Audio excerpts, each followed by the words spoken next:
Alrighty, we're recording now. Welcome everyone to week 4. This week we'll be talking about different types of business organisations, which is obviously a really important topic for commercial law. But before we do that, I will briefly spend a little bit of time talking about the first assessment, which will be released tomorrow morning. It was going to be released next week in week 5. To try and simulate the shorter time frames that you often find yourself in commercial law. But with all the insanity that's happening at the moment with the coronavirus and everything, I've effectively given everyone a week extension by releasing the questions a week in advance. So hopefully you should have more than enough time to get that done. And I'll spend a couple of minutes now talking through the assessment in general. And then I'll open it up to some questions. Once you've had the benefit of actually reading through the questions from tomorrow, of course, you're welcome to send me more detailed questions via email, and I'll allow a little bit of time for discussion in next week's tutorial as well. Obviously, there's only so much I can say about the specific content of the questions, but there'll be space and time for that next week too. So broadly, the way this is structured is that across the unit, we've got 2 reports, each respectively worth 50%.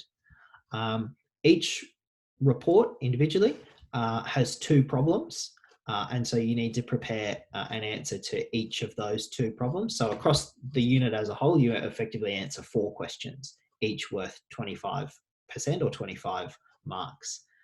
Each one individually, you've got a 600-word limit, excluding references. So 1,200 per report, and then that will apply for the one due in a couple of weeks' time, and then again for the second round of assessment. Same structure, 2 problems, 600 words a problem. Does that answer your question, Sarah? Yes, it does. Thank you. Okay, cool. So you've got, for this one, this problem that will be, or this round of assessment that will be released tomorrow, you've got 2 problems and you answer both of those problems. Now, so far in this unit, we've covered 4 topics. Week 1, obviously, being a bit more of a sort of structural, how to think about legal relationships. But then we've talked about bailment, we've talked about sale of goods. Today we're talking about business organisations, and next week we'll talk about agency. So 4 topics, 2 questions. You could maybe perhaps have a fair guess that each problem will cover 2 topics in it. They might not cover them evenly, but to get the full suite of topics that we've covered so far, that might be a reasonable guess and a reasonable way about thinking about the problems. So as I've said, each one is effectively worth 25 marks. I did post the marking guide up on Moodle, but when I went to look for it this morning, I couldn't find it. So I think it might have been lost when Moodle got updated. So I'll quickly share the screen with you now, and we'll talk through that in a little bit of detail, but that will be available to you tomorrow as well.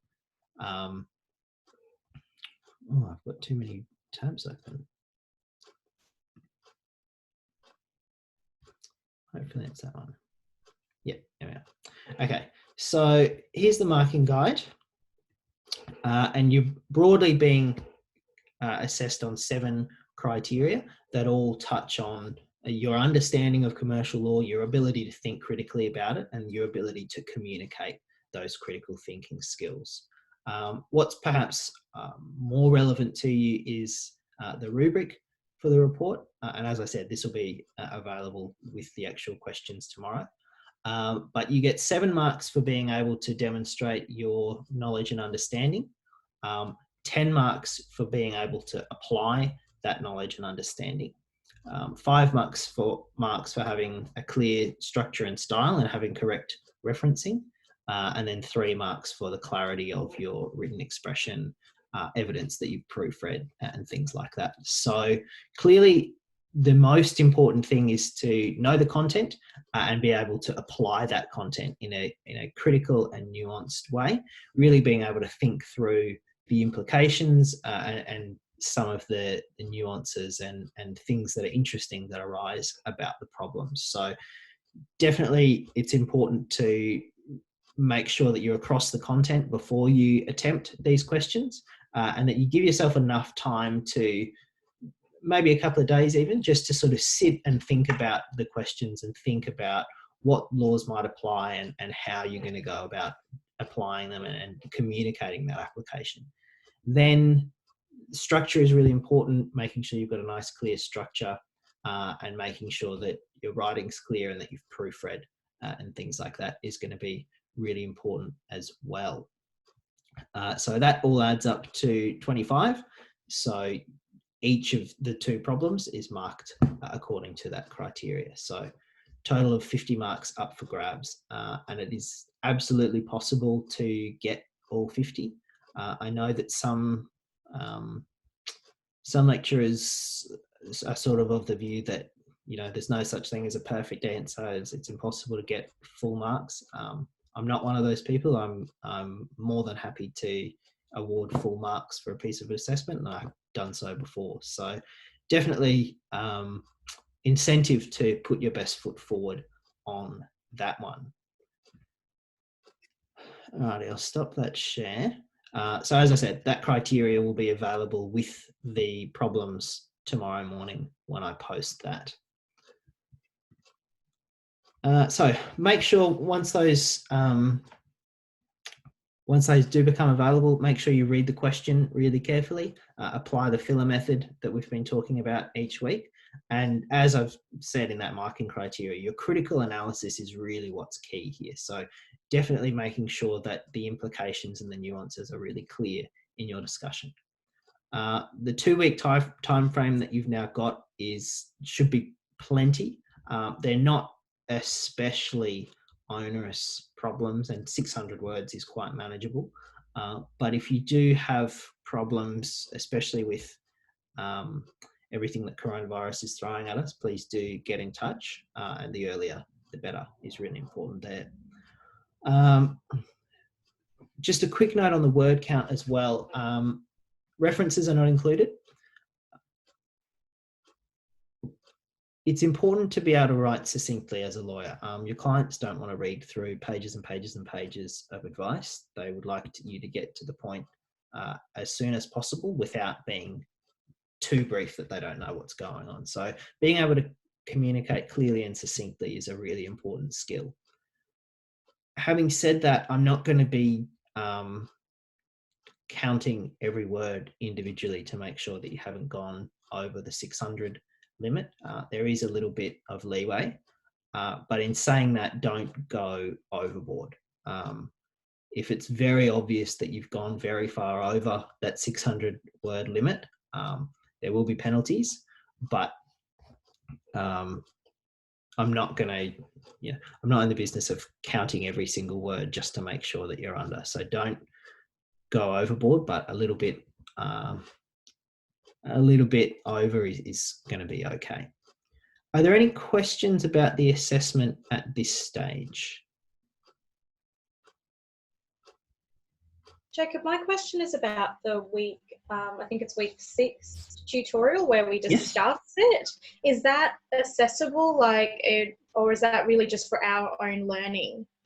So it's a little bit of both. And I'm still having some thoughts with the way that, and I mean, Zoom had been having some problems and no longer seems to be having problems. So it may not be an issue.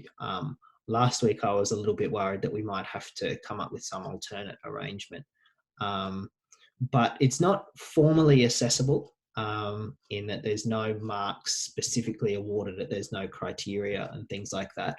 But I am keen for it to be a really constructive learning environment and learning experience for you all. And so positive engagement in that tutorial will net you a couple of bonus marks. So I'll make sure that I've marked your assessment before week 6, and you've got that back to you. And then so you know if you'd like a couple more marks, you know that you've got that opportunity in the tutorial to participate and earn a couple more points. So not formally assessed, but important to make sure that you can engage with it if you're interested in a couple more marks. Does that make sense? Yeah, thank you. Cool. Any other questions? Excellent. Alrighty. Well, as I said, once the actual problems are released tomorrow morning, there might be more. Please do feel free to get in touch, and we'll have a bit more of a chat about the assessment next week as well. Let's talk about business organisations and what I thought we could do, because really the most important thing when we're thinking about different types of business organisations in a commercial law setting is when someone comes to you with a business idea or something that they want to do, it's important that you're able to give good advice about what is going to be the best structure to suit their needs. And the way that you do that is have a really good understanding of the differences between each. So what I thought we could do, just for something a little bit different, is play a game of celebrity heads, but with different types of organisations instead. So I'll think of a type of business organisation. You guys ask yes/no questions, and I'll answer with a yes or a no as it applies. And then hopefully we can get to the type of organisation that I'm thinking of. So thinking about control, who's got control of the organisation, thinking about who's liable, and thinking about the benefits and how those are shared or targeted as the basis of your questions will be quite useful. So I'll, okay. I'm thinking of the first one now. So if you guys want to fire away with questions, we'll see how this goes. Can more than one person share the profits of the business? No. Is it a sole trader? Yeah, that one was kind of obvious. Okay, that's all right. An easy one to start. Alrighty. Yep. Okay, we'll go again. Does your structure have unlimited liability? Yes.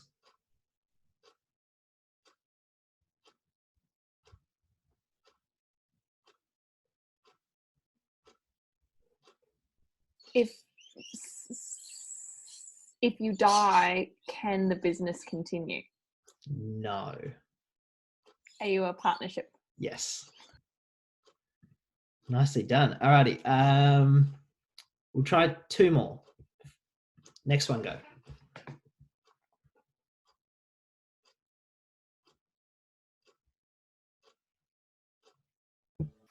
Do you have limited liability? Yes. Are you a company? No.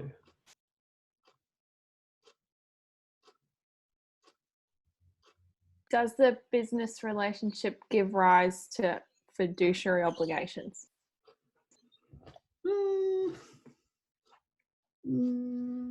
I don't think so.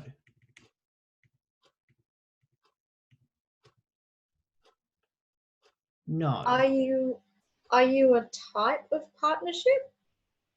No. Are you incorporated? Yes. Incorporated association? Yes. Nicely done.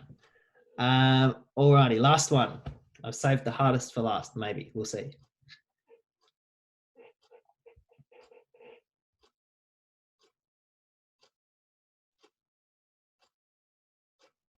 Do you have shareholders?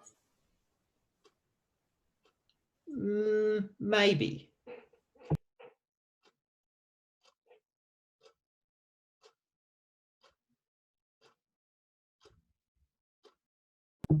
Is everyone carrying on business in common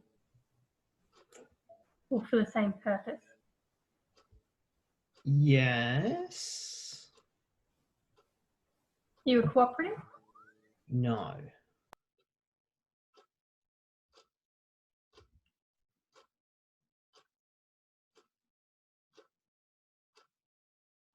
Did you choose this business form looking to possible succession issues?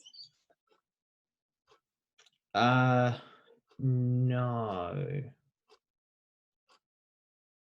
Maybe. I don't think so, though.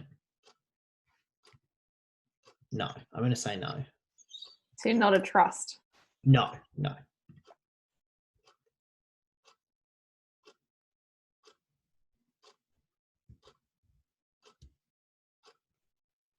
Are you for profit? Yes. Are you a joint venture? No.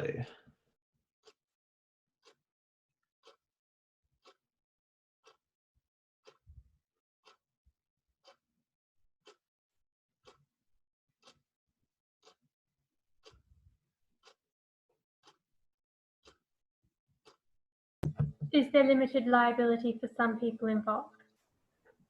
There can be.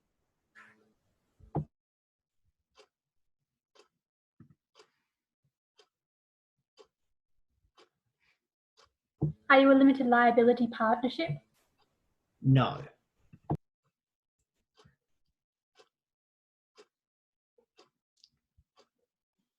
Did your business or the business idea exist before you owned it, or Yes. are you a franchise? Yes. Alrighty, excellent work, everyone. Yeah, so that one was a little bit tricky because a franchise can itself be owned by, or the franchisee can have structured themselves in any number of ways. So they could be a company, they could be maybe run as a joint venture, they could be a sole trader, and so those questions about having shareholders and things like that were good. Obviously, because we're trying to get to what the type of organisation is, but you could have shareholders or you might not. You could have limited liability, you might not. Depends on how the franchisee themselves are actually structured. But excellent work, everyone. We managed to get through the 4 that I had in mind. We can probably move on unless anyone else wanted to take a turn as the celebrity head, thinking of an organisation. I can see a few people shaking heads. No, that's all right. We can move on. I just didn't want to hog all the fun. Alrighty, so let's move on to the tutorial problems. And the first one is a little bit different. Thinking about what are the disadvantages and advantages of running a clothing retail shop, or any retail shop really, as a partnership in a newly opened shopping centre which is not yet completely tenanted. So what would be the disadvantages and the advantages of doing that? Yes, one of the disadvantages would be the joint and several unlimited liability of the partnership structure. So because it's a new shopping centre, the business could go bust. Like there's not a lot of foot traffic. So yeah, you could end up having to share in those losses. Yep. So opening a business in a new shopping centre is a big unknown.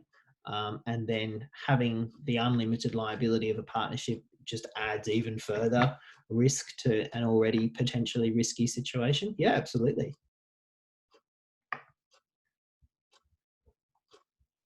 What else?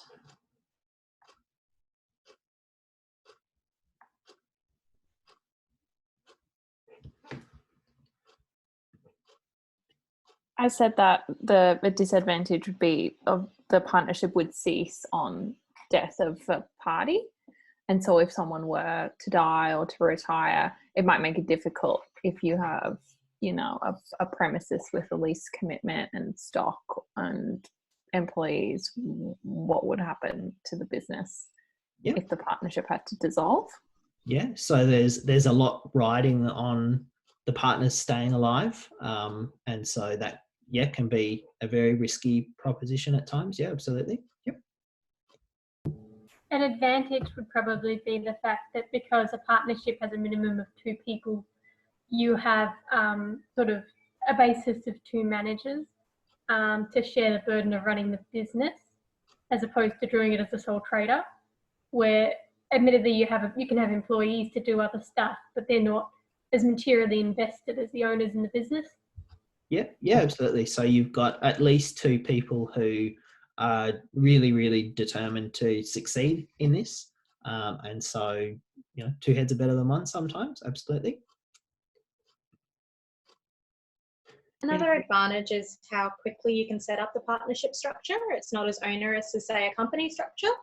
Yep, absolutely. So you can get your foot in the door early. And so thinking especially about, this is a new shopping centre. It's not fully tenanted yet, but, if it's in a good location, it might fill up quickly. And so being, having the fewer administrative and regulatory burdens of a partnership can enable you to act more quickly. Yeah, absolutely. What else? I said as an advantage, for a partnership, they wouldn't have to pay the a set percentage of tax. Would it be worked out on what the partnership earned, and so that could be easier to maintain if you're a smaller business. You don't have particularly so high tax bill. If the store's not doing especially well, at least you're not paying too much tax on it. Yeah, maybe.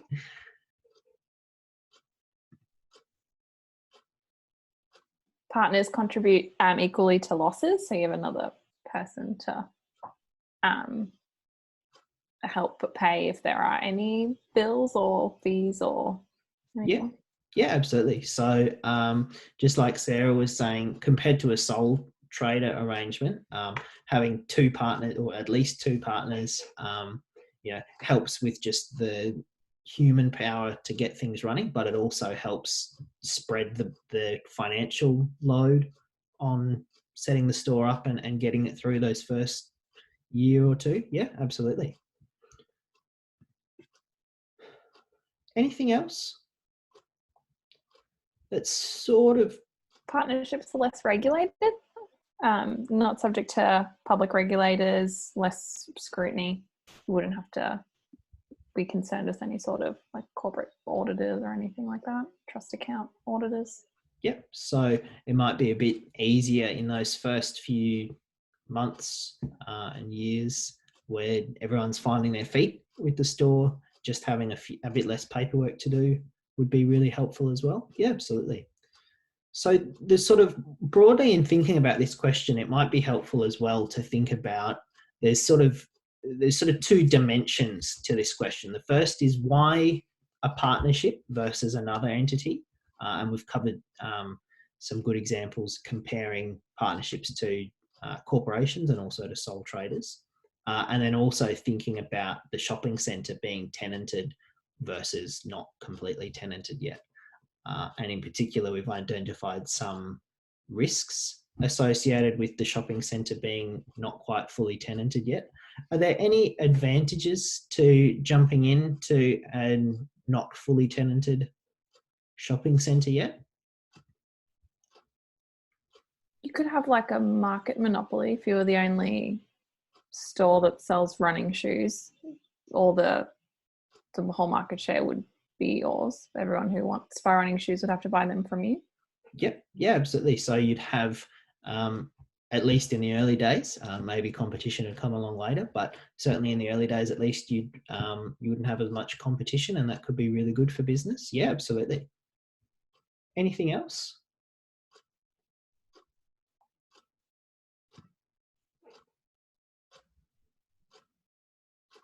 Maybe you could, if things are new and the centre management of the shopping centre doesn't quite know how things are going to go yet either, you might be in a good position to negotiate rent or leasing the premises at a cheaper rate. Once things are going well and there's healthy competition for store space, the rents would go up. But if you got in there early, you might be able to negotiate at a cheaper rate. And we would expect that a partnership would be especially well suited to that, because the partners can act as agents for one another, it would be a much easier negotiation process by having the partners being able to bind everyone to a decision, rather than perhaps a corporation having to go through, perhaps board of director approvals and things like that. So a partnership structure and getting in early to negotiate a cheaper rent are two other advantages that I sort of thought of as well. Any other thoughts on that one? So just an interesting little scenario there, because that's the kind of thing that you might face in practice in terms of, you get someone coming in saying, oh, hey, I've got this clothes shop that I want to set up. There's a new shopping centre being built and I want to take advantage of that. My friend and I are thinking of doing it as a partnership. We'd like your advice. And so being able to advise, one, is a partnership the best structure for the two or more of them? And two, what are the risks or advantages of jumping into a tenanted versus untenanted shopping centre? Being able to talk through those and the way that those two dimensions interact is an interesting little scenario, and one that you might well find yourself in if you practiced in commercial law. But let's move on to problem 2. And this is a little bit different from previous hypotheticals that we've looked at, in that we're not necessarily advising one party or the other. And so that gives us an opportunity to think sort of more broadly about the situation and the different types of things that arise. And again, we've got a name change from the first instance to the later instances. So Anne and Jane carried on a partnership as business accountants at leased premises in Toombul, on the outskirts of Brisbane. They had a formal partnership agreement drawn up, and it provided that upon dissolution of the firm, assets were to be sold, liabilities were to be settled, expenses were to be paid, and any remaining balance was to be divided equally between the two of them. So Anne decided that she wanted to go into a new business venture, and so she gave notice to Jane that she wanted to dissolve the partnership on the 1st of April. And the 1st of April is significant because that coincides with the expiry of their lease. The lease was in the partnership name and carried a renewal option, which the partnership could exercise if they wished, or it could be transferred at a premium. Jane decided that she wanted to continue as an accountant, as a sole trader, and try and keep as many clients of the business as possible. So she wanted to stay in that same location. So what she did is she exercised the option on the lease to renew in her own name. Discuss. So what I thought we could do, because this is a discussion question rather than necessarily an advice question, is just to talk through in the beginning the interesting or the different issues that arise or that leap out to us from this little scenario. The first one being the fact that you're not allowed to use partnership property for private sort of use, basically. And because the partnership agreement provided for the sale of assets, and the lease was transferable for a premium, it would classify as an asset in that sense. And so maintaining it would basically steal the asset from the partnership closure, which would not be allowed. Yep.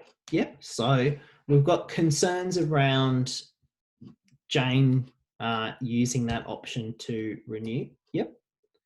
Anything else? I think the terms of the partnership agreement, that's where I would start with trying to identify the issues. Based on the information we've got there, it seems to be quite silent about what happens if one partner wants to carry on. I know that's something that people can write into their agreement, but it seems to be, silent with how it's going to be treated here in this circumstance. Okay, yep. So we've potentially got the partnership agreement specifies some things and is silent on other things. And so what would happen where the partnership agreement is silent on something? Would you look to the Partnership Act? Yes. Yep.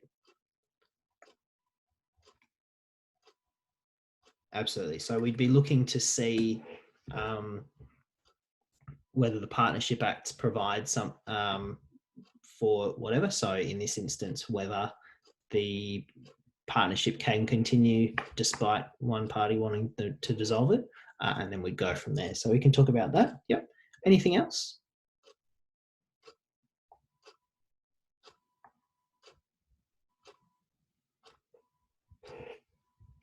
Usually, I can't remember if this was as per the Act, but it was from the textbook. The remaining partners, so if a partner retires or dies, are usually not entitled to any goodwill of the partnership, so their name, clients, or anything like that. So if who was continuing, and wouldn't be legally or like lawfully entitled to the business of the partnership. Yep. So we've got potential issues around Goodwill and Jane continuing, wanting to take advantage of clients coming to the same location and things like that. And what are Anne's rights and responsibilities in relation to that Goodwill and the business practice? Yep, absolutely. On the chat, Sarah has said voluntary notice is a means of leaving and it will dissolve when there are no longer enough people to form the partnership structure. So, yeah, absolutely. So this is sort of coming to the second issue we talked about whether the partnership agreement provides for the continuation of the partnership even after one party wants to dissolve it. And in this instance, because there's only the two of them, even if it did say the partnership can continue, there's only one person left. And so you need at least two people for a partnership. So we would expect that wouldn't happen in this instance. Yeah, absolutely. Any other issues or interesting points that came to mind in thinking about this scenario, this topic? Sort of thinking out of the box a little bit, but I know that Anne wants to go into a new business venture. Is that something that the partnership could extend into? So keep both running and have both the partners explore the new venture as well. As in, does the partnership necessarily have to dissolve if Anne wants to go and do new things and it just turns into a big multifaceted partnership? Do you mean? Yeah, that's just me trying to think a little bit differently. Yeah, no, I like that idea. So looking at, well, do we need to dissolve the partnership in the first place? Is there some way? And I guess that depends on what Anne was hoping to do. If she was looking to start a financial advice business, yeah, maybe they could. If she was wanting to do flower arranging, maybe not. So depends on we need a bit more information, but yeah, absolutely, that's sort of one way of thinking about all of this. Can I just say that was really random that you said flower arranging, because it's exactly what I was thinking in my mind just then. Okay. There you go. Psychic, I don't know. There you go. So we've sort of got three broad issues to think about and to talk about, unless anyone has got anything else that they'd like to add. The first being around Jane's use of partnership property and can she exercise the option to renew or not. The second being what the partnership agreement does or doesn't provide, and what sort of silences the Act can fill in. And the third being around Goodwill and Jane hoping to make use of Goodwill in the partnership. So we can talk through each of those, unless anyone wants to add anything before we get underway. No? All right. So let's start by talking about, what happens if Jane decides to operate the business as a partnership after Anna has left? So that's Michael in the chat asking what happens if Anne wants to operate the business as a partnership after Anne has left. So do you mean if she decided to get someone else on board? So Jim comes in to act as an accountant as well. In that scenario, the partnership would already be dissolved, and so she'd be forming a new partnership with the new person who's coming in. So we can maybe talk through that as a fourth issue at the end if we get time, sort of creating a new partnership with someone else.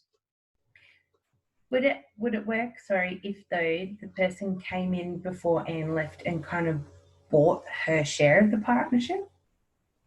We can talk about that. Yeah. So let's talk about that. So someone new comes in and different scenarios around timing. All right, let's do that. So let's start with partnership property and the option to renew. What are our thoughts there? Firstly, is the option to renew itself partnership property? I would say yes, because that usually is contained in the lease, which a lease can be property, lease incorporeal or whatever it is, the one that you can't touch. Intangible? Intangible, that one. Yep. So yes, so we're saying the lease can be partnership property, and this is a term or a benefit under the lease, and so that forms part of the partnership property as well. Sarah rightly points out as well that happens when the lease is in the name of the partner. It forms part of the partnership property. If it was in someone else's name, it wouldn't. So earlier, Sarah made some good arguments as well around the fact that there's a premium attached to transferring the right to renewal to someone else. Would indicate as well that it's property because there's some sort of price or value attached to that. Any other thoughts? Maybe any devil's advocates want to argue that it's not partnership property? You could say the fact that you can transfer it means there is scope for it to be transferred to someone other than the partnership.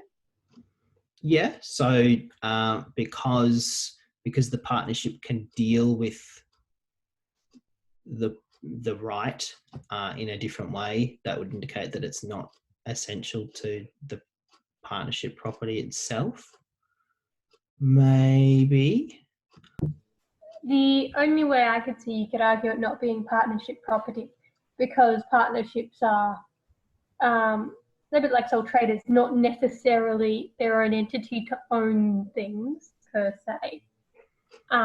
You would have to argue that the property was in the name of one of the partners or the property of the partners and was essentially borrowed by the partnership for the operation of the business. Mm-hmm. Yep. In this case, it would need to be in Jane's name to be able to exercise the option, because otherwise it would be essentially misappropriation of the assets of Amy. Yep, absolutely. So the line in there about the lease was in the partnership name is a bit of a red herring, because partnerships don't have separate legal existence. They act through the partners. And so what we're saying here is that maybe it's not in the partnership's name, it's in Jane's name individually, or maybe Jane and Anne's names together. And that in itself might create some difficulties about characterising this as partnership property. Yep, absolutely. So thinking about who is actually acting on the lease and whether they're acting as an agent for the partner, or a partnership, I should say, or individually, and then the partnership just gets to benefit from it, potentially changes whether this is counted as partnership property or not. Absolutely.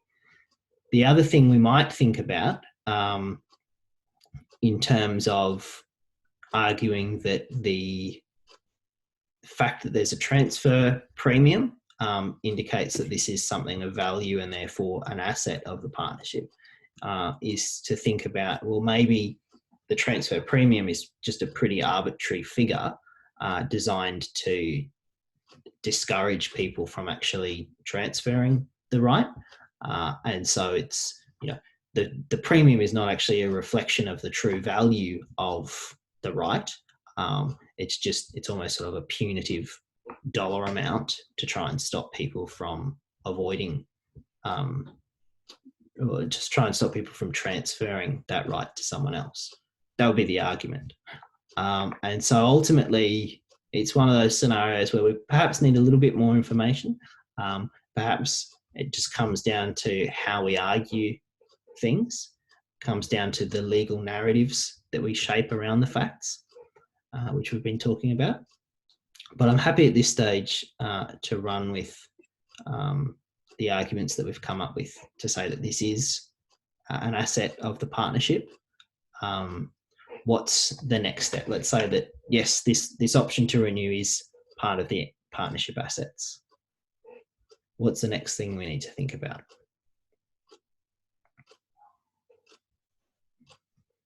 The Partnership Act prohibits the, I think it does in most states, I know it does in WA, it prohibits the misuse of partnership property. And so the Jane exercising the option means that she's contravened the Act, basically. So I think it's subject to civil penalties then, and obviously Amy can go, you've just stolen partnership property, pay back compensation. Mm-hmm. Yeah. So arguing, well, Jane's misused this property by basically securing an advantage for herself. That's a bit unfair. Amy or Anne is entitled to compensation. How would we decide, do you think, how much compensation she's entitled to on that basis? If she was leaving anyway, has she really suffered a loss from Jane continuing on?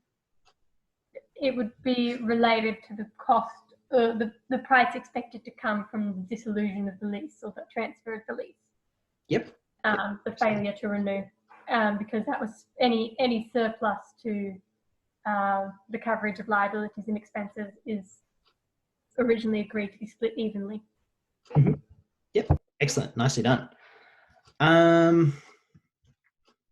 Is there anything else to think about in relation to that one? What about the timing of the renewal? Does that potentially create opportunities or problems?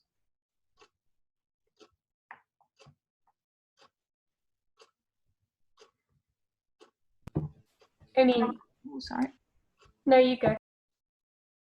I'd say maybe an opportunity to not renew the lease and not incur any costs that would be associated with ending it prematurely.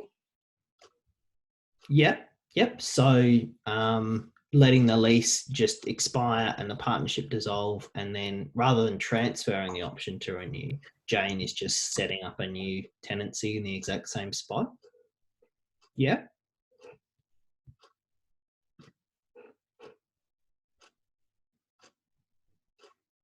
Anything else in relation to that one?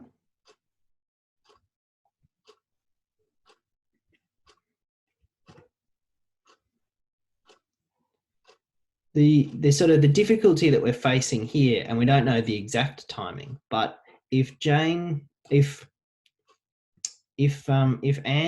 has given notice to dissolve the partnership, and then Jane has exercised the option to renew before the partnership dissolves, then she's held herself out as an agent of the partnership, even though it's been dissolved, and that can create problems for creating new liabilities for a partnership that's about to be dissolved. Or the partnership is already dissolved and then she's trying to exercise the option to renew based on a partnership agreement that no longer exists. So we don't quite know the exact timing around when Jane tried to exercise this option to renew, but either way, we've got potential problems with the timing as well in relation to whether the partnership exists or not, and what the consequences of that are. So based on all that, we're thinking perhaps that Jane's exercise of the renewal, whichever way we cut it, is probably not ideal, and probably wasn't the best practice. And Anne is perhaps entitled to some kind of compensation, or potentially, should have been paid out before Jane did it, or something like that. We'll talk a little bit more about consequences in a moment. Let's skip down to Goodwill. So we've sort of dealt with a little bit about what the partnership agreement is silent or provides for in terms of could the partnership continue. Given that there's only two of them, it couldn't. And then if we've got time, we'll talk about what happens if a third person had come on board. So let's for now skip down to Goodwill and have a discussion about that. So I think, Nicola, that was your point, if you wanted to weigh in. Or someone else can, so good. Well, in my opinion, she wouldn't be entitled to the goodwill of the partnership because it's been dissolved. It's not like where if you purchase a business or and you in the contract it encompasses the goodwill or the client base or whatever and the trading name of that entity. None of that happens. She's simply just picking it up. But if it doesn't exist anymore, what's to stop her from continuing to use it? Those are kind of the two conflicting ideas I had. Yep. So there's a difficulty around, firstly, is what Jane is doing, relying on goodwill attached to the business, and we'd say that it probably is. And then following on from that, what are the consequences for Anne? Is the partnership dissolved first, in which case the goodwill gets sort of bundled up as part of the assets and Anne needs to be given some kind of compensation for that? Or is it that because Anne is leaving, she doesn't get any benefit of the associated goodwill? What do people think about that? Does anyone else want to weigh in one way or the other? I think an element of it is contingent on the ability to price the goodwill. Yep. Because it's an intangible asset, and while intangible assets can be priced, goodwill is one of those assets that it's not normally recorded in regards to a sort of fair value. And the other point is, as you said, is she trading on the goodwill? Because while she is intending to carry on an accounting business, in the same premise, it's not necessarily any different to her just like operating as a sole trader in the accounting area and people having seen her work with her before voluntarily deciding to work with her again. The main issue she'd have is trying to make that happen on the basis of the same premises.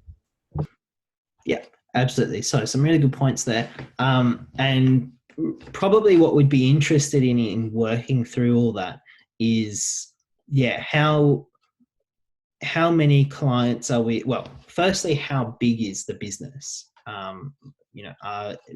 Are there many clients? Does it have a good turnover? All that sort of stuff. But following on from that, how many clients are we expecting to continue with Jane after the dissolution of the partnership? If it's not many, then perhaps she's not relying too much on the goodwill. If nearly all the clients look like they're going to stay with her, then perhaps there is a lot more of that goodwill being relied upon. And the fact that she is hoping to use the same premises perhaps does indicate to you that she does think that there is a lot of goodwill in the business and clients will keep coming back, that actually raises an interesting point about facts and what you can and can't read into, that I did want to talk about in relation to the assessment. As you've seen from these tutorial questions, there is always scope for you to say, we need more information. We don't quite know enough based on these facts. We'd like to know more. What's really important for your assessment is to be clear about what you need to know and why you need to know. It's not just a big scattergunned, well, we'd like to know everything and we can't even think about this problem until we know every possible thing that there is to know. Instead, in your reports, what you need to do is you say, well, in order to determine whether goodwill is at play here, we need to know how many clients the business has and how many clients are likely to stay with Jane after the dissolution. And that will give us an indication of whether she's relying on substantial goodwill in carrying on the business. And so that's a really good example of, yes, you don't always know the full facts after the first client interview or the first briefing. You do always need to know more, but you need to be really clear and targeted about what you want to find out and why you want to find that out. So that was a nice little example of something that I meant to talk about earlier. So in thinking about goodwill, we're probably going to decide that on the basis of a bit more information. And then once we know whether Jane appears to be relying on goodwill, then we can from there decide, is goodwill at play? And if so, is Anne entitled to it or not? And then that depends on the timing of when she's dissolved the partnership and everything like that as well. Let's talk about new partnerships or new partners coming in. So what happens if, I guess I sort of outlined before what would happen if a new partner came in after the original partnership had dissolved. What do we think would happen if Jim came on board? So we've said the partnership dissolves on 1st of April. What if Jim came on board on the 1st of March as a third partner in the accountancy business? And then Anne says, well, actually, I don't like working with two other people. I want to go do my floral arrangements. I'm out of here. What about this scenario changes after that? The partnership doesn't automatically dissolve because you've still got enough partners to sustain the business structure. Okay. Doesn't it? But doesn't that particular partnership dissolve because there's no longer one partner is no longer involved? The same one can't continue to exist. Would they have to?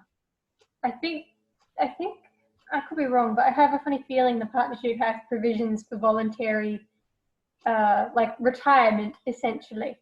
That doesn't terminate the partnership itself.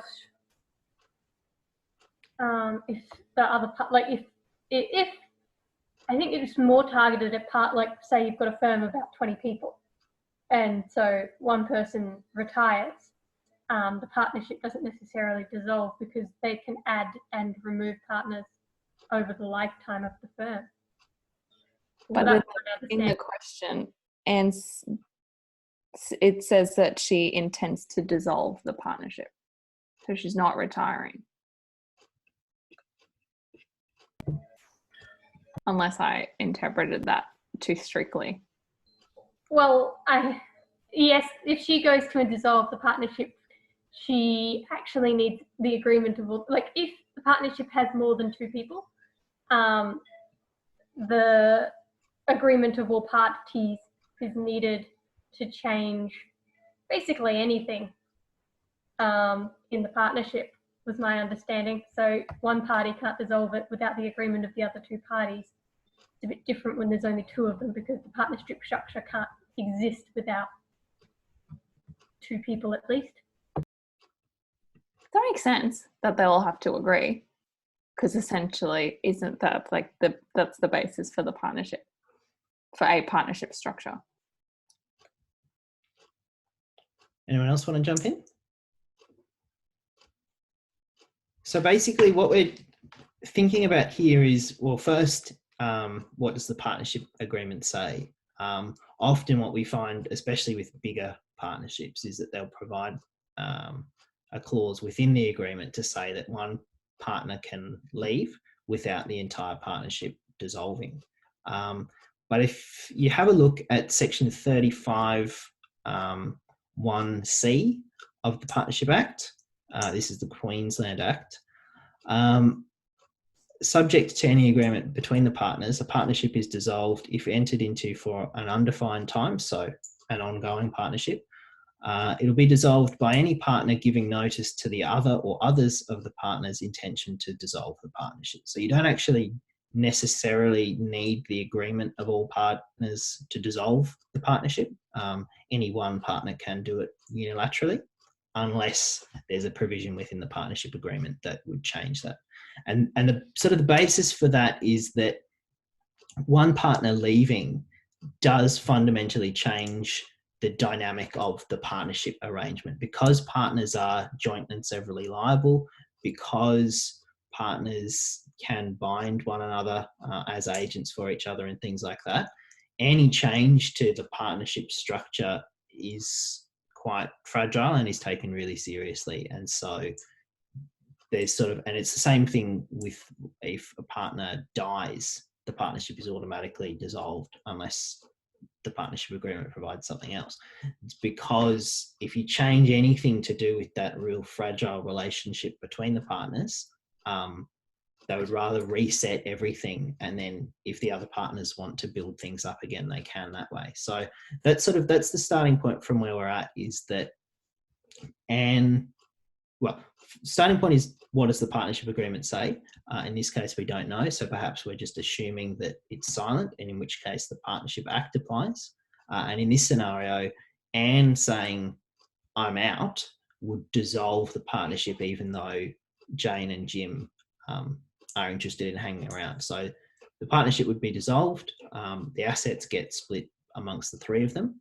And then if they want to, Jane and Jim can build up a new partnership arrangement with the two of them continuing forward. Does that make sense? So that just, it speaks to sort of when we were talking in problem 1 about some of the risks associated with partnerships. They are quite tricky because they can very easily be dissolved. But having said all that, a really good solid partnership agreement can overrule that. And so in practice, we tend to find clauses kind of protecting against that kind of thing. But it's important when we're thinking about practicing in commercial law, it's important to understand why those clauses exist. And it's because, partners are understandably worried about the entire thing falling apart if one of them just decides they want to leave or goes bankrupt or something like that. Does that make sense?